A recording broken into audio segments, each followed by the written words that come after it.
What is going on, guys? Today is the official drop of the Fat Daddy's Kitchen merchandise launch. This is one of the coolest drops we've ever done because we've got grill sets, like a combo box. You can get a bunch of stuff. I got aprons, I got koozies, bottle openers. It's a perfect way to spend Father's Day. Just something to prepare yourself for summer grilling and all the good stuff. So you just go to 53supply.com. I've got the link for you in the description. You guys check it out. It's easy. Right click, open a new tab, browse around, listen to me talk about Honda stuff. But I just want to let you guys know that it's one of the best ways to support the channel by going to 53 Supply and grabbing some merch. I guess let's go ahead and get on to the video. Ladies and gents, it is time to begin the all-wheel drive Civic build. I haven't made any videos on this yet because I've been waiting on a bunch of parts. Not only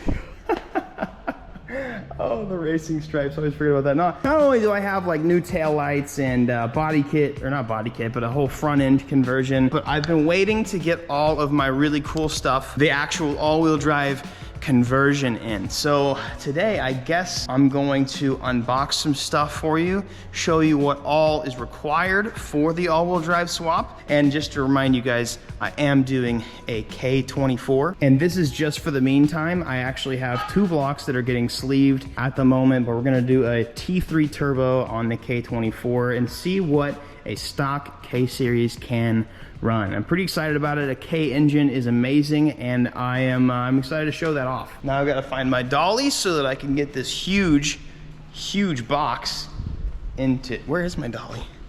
What a dolly is. Wait for real. Where at? Where to go? Where the hell is my dolly?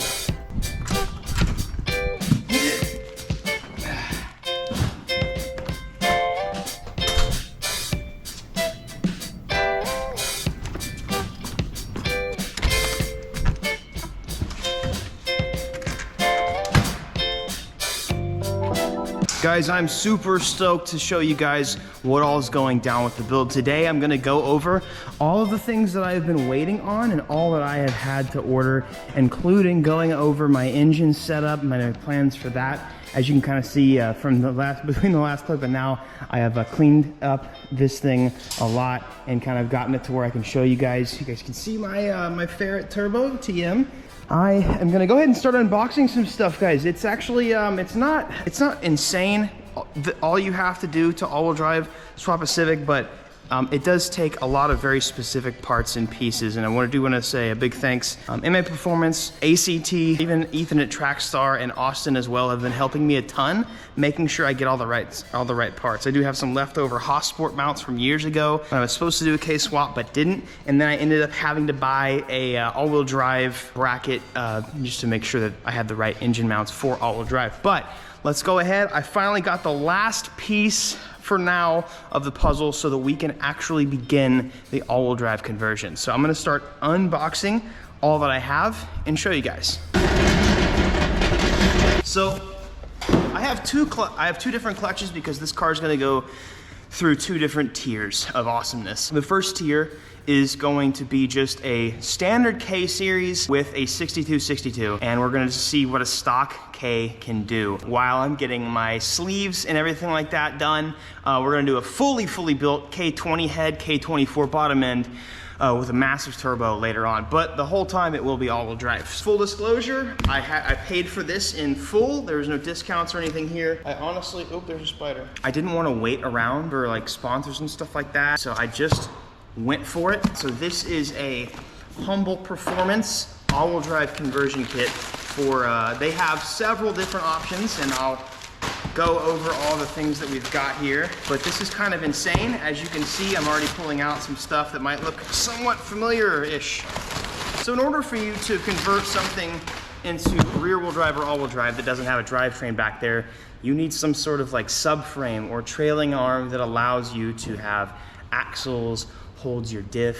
I just went simple with this one. This is this is probably my rear left side. That's, I guess, the trailing arm slash spindle slash everything. And it's cool because these actually are made for, I want to say, late 90s DC2 disc brakes. So we're getting rid of the drum brakes, which is great because the last thing I need is to not stop after a quarter mile. So there's this. Then of course you obviously have the other side. Oh, this is cool. Look at this. That's badass. So there we go. We've got the lower control arms. These are very lightweight, so, and honestly, super nice quality. HCP. Oh, humble performance. So I've got both of those in this little box right here. In this little box, I guess those are some supports or something like that.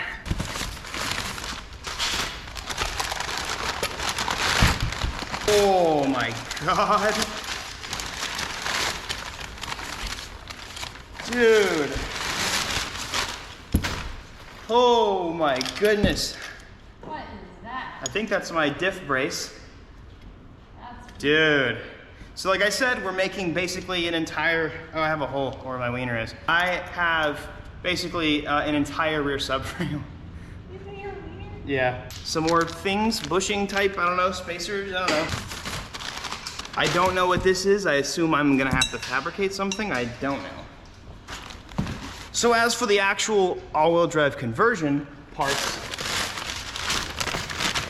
everything I just opened, that's pretty much it. I'm still going to need a rear differential and a drive shaft. I'm still figuring out what I want to do there. I've got a brand new Honda K Pro. This is pretty cool because this new version actually allows you, other than like boost by gear and that sort of deal, it actually lets you do stuff like traction control, which is really, really cool. And I believe with that, ABS. So that's really neat to be able to do something like that to a car like this, that's this old. That will be awesome. Now, in order to mount to the car, you have to have engine and trans mounts. And obviously, the most important thing when you're doing an all-wheel drive swap is to have an all-wheel drive transmission. So I have a 02 to 06 CRV transmission and transfer case. And like I said, I don't have all of the things yet. I'm gonna actually probably need to take my, my gas tank out of the car and either modify that or just do an independent fuel cell. I'm just getting started on this, and given that I can get everything ordered and it get here on time, this car could be running pretty soon. So here we go. This is pretty simple. This just goes onto the trans. And so in this box, like I said, a long time ago, I got Hossport mounts to do a K-Series in my green car, and I just ended up not doing it. And so we've got some really pretty K-Series engine mounts right here. Beautiful, just look at them. In terms of wiring, I guess we talked about the ECU. As far as I know, all you need to do for a K-Series swap, not having anything to do with all-wheel drive, is you need a DC5 engine bay harness. I really don't want to get this out. It's all nice and pretty in there, but it's just a DC5 harness. It's actually very simple. I do have an ACT clutch, and some of the stuff I've actually already put on the engine that I'll show you here in a second. Like I said, stage one, we're just gonna be running a ACT 6 puck. And then when I'm at the full send stage, I will have a very aggressive, one of their modular twin discs, and that will be sick. That'll be just a clutch that I beat on because of the way that it's made. You're actually not even supposed to street drive those. So on this setup, I'll probably be able to street drive a little bit, but this car will be pretty much like dedicated sleeper style race-ish car, I guess. Super lightweight ACT flywheel, ACT clutch, all the humble performance parts. But let's talk about the engine now. So stage one of this whole thing is going to be, like I said, just a bone stock K24, and these engines are super strong. That's why I love them. That's why Ethan loves them. That's why a lot of people use them as dedicated race engines. These can typically hold up to 500 or 550 stock block without any major issues. Now, why am I not doing a Frankenstein K20 head right now?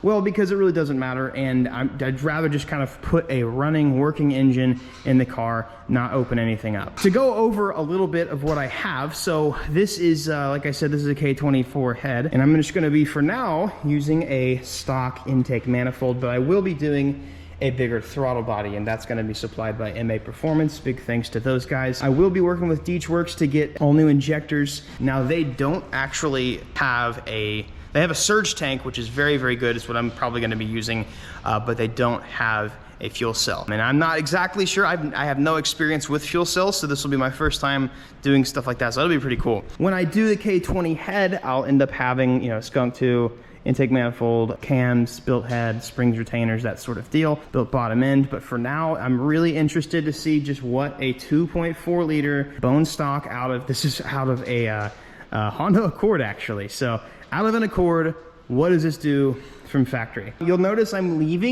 actually gonna end up leaving my air conditioning compressor on there. I actually would like eventually to potentially have air conditioning in this car because we live in Texas. I have two units going right now in my shop, and it's the best thing in the world, and I'm still hot. As far as the engine's condition and stuff, I'm unsure. It did come out of a running car, so I'm not expecting to have any like rod knock or something like that right out of the rip. Usually K24s don't just do that unless you just let the let it die and completely ride out all the oil and you have zero oil in it or anything, something like that. So you'll see I have an exhaust manifold. I won't say I went budget on it, but it's not a sheepy freaking it's not a $1,500 sheepy manifold or anything like that. It's actually pretty decent. It's made by 1320, which is I just bought it off of eBay. They're out of California. Actually, I talked to them on the phone a little bit. They're pretty nice people. So I'm interested to see if this is going to work out well. The runners seem long enough. I mean, you have to on a K series because it's backwards. You have to have the turbo out of the way because this is going to be on the back of the firewall. Then I went ahead, and this is a no disses actually towards VS Racing. VS turbos actually have proven to be pretty good. Anti-surge housing 6262. I was going to do a whole set HX35, but I think that's actually what I'm going to end up doing on my D16 car. I'm running out of room on the Max Peating Rods turbo. They wanted to send it out to me for me to test, and I've tested it, but it doesn't continue to make power at a certain point. So I have a new exhaust manifold for this car as well, and I might be doing a whole set HX35 on that. I'm pretty pumped. So a K24, it'll be crazy because I've only had experience with the 1.6 liter in the Honda world. So this almost an entire liter bigger than what I'm used to. This will make 500 horsepower at pretty low boost,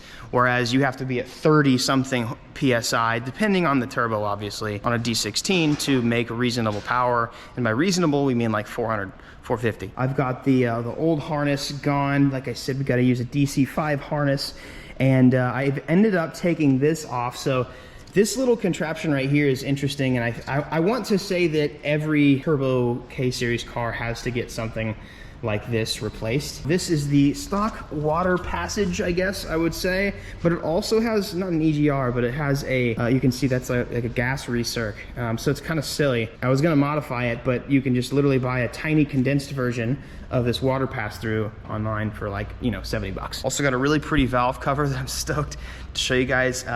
Spoiler alert, it's the color of the car, when this car is painted. I'm gonna probably paint it with Jose. Might paint it myself with Jose. I'm not exactly sure how to get going. Austin from Trackstar is gonna be here tomorrow, so I'll probably talk to him a little bit about what I can do here. Oh, I did forget to mention, I don't know where it is, but RSX shifter cables. I don't know why I didn't mention that. I think it's in the car. I still have some stuff in the car. Yeah, I've just got stuff everywhere, like body panels and all that junk. I definitely want to, for the first time ever, see this car from the underside. I don't know if I told you guys, but the story of this car is that the previous owner was like, obviously modified the car, and I think he wanted to age swap it. I don't know if it was supposed to be front wheel drive or what, but I've never seen it on a car. I'm hoping that it's decent looking. It looks like somebody blew an engine in this thing because there's oil all over the bottom. But it's not rusty. This is super nice.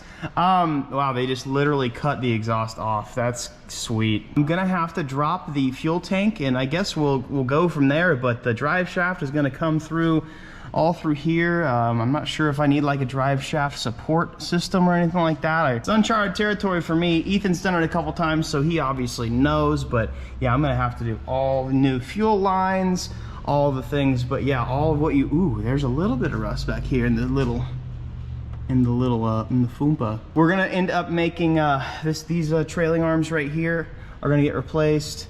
All these are gonna get replaced, and it's gonna be able to hold a diff back here from, I think it's gonna bolt from here over to here. That's gonna let us hold a differential. I'll have Austin here tomorrow, and we'll get a little bit of a rundown and maybe even get going on the entire swap. I actually do have the wrong mounts. The mounts that I had were for an EG, my green EG, like I said.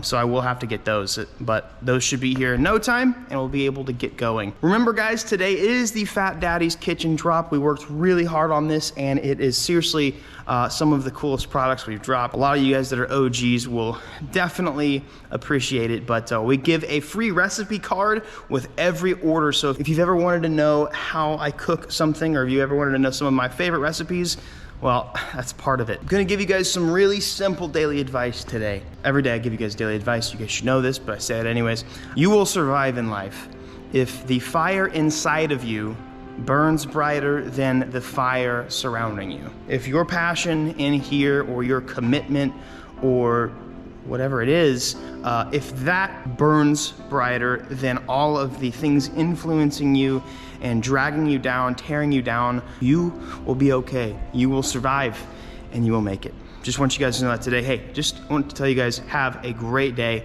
I'm super thankful for you all, and I'm glad I'm still here after 12, 11 years, something like that, making YouTube videos. You guys have an amazing day, and I'll catch you guys later. Peace. Hey, I got 2 videos for you guys to watch. Sometimes they're just so awkward for me. Hey, but seriously, those 2 videos I have right in front of your face, it helps me out a ton if you do end up watching them. And they're good videos. So, you know, it's like a win-win.